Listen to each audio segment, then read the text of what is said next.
My name is Henry Sokolski. I'm the Executive Director of the Nonproliferation Policy Education Center. Today,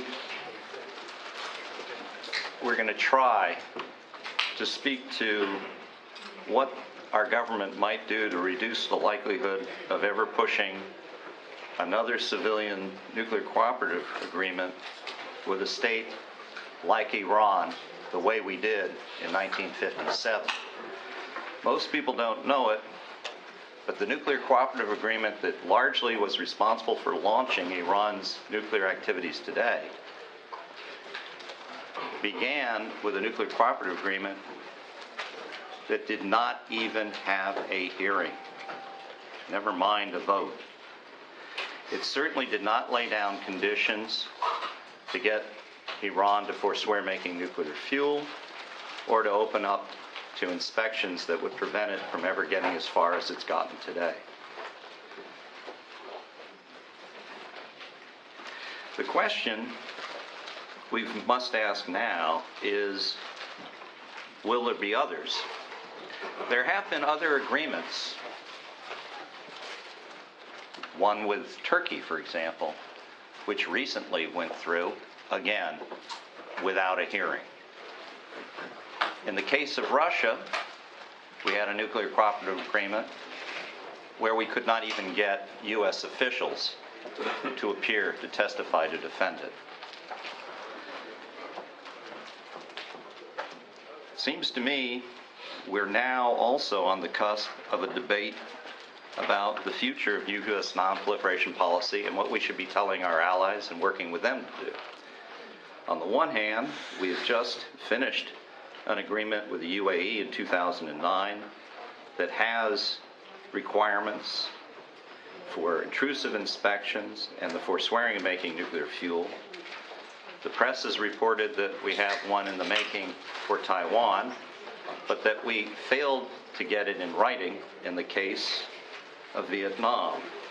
In the case of South Korea, we wanted to get such understandings, at least that they would back off from making nuclear fuel, but we're now in a new inning with 2 more years of negotiations and extension to try to achieve that.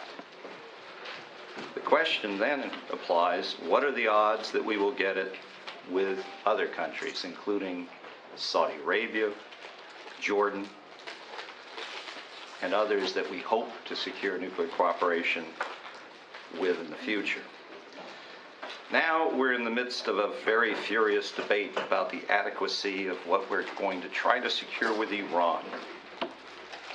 The current deal, however, is somewhat interesting. I say this as a critic of the deal. And by the way, there's going to be a vast range of opinion on this.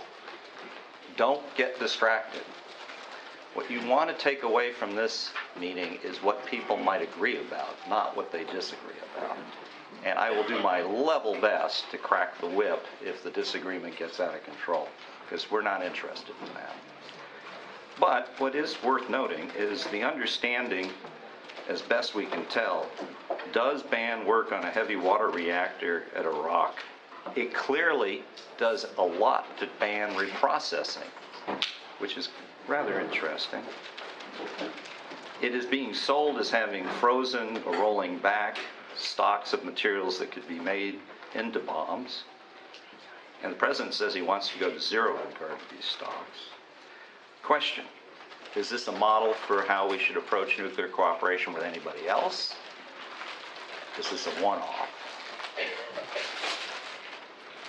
Should we demand more of states that we're engaging with regard to nuclear cooperation on the nonproliferation front? If we're to avoid future North Koreas, and more important, Irans, I think we need to start addressing these questions now. Before we have such a furious debate about it, we can't agree on anything.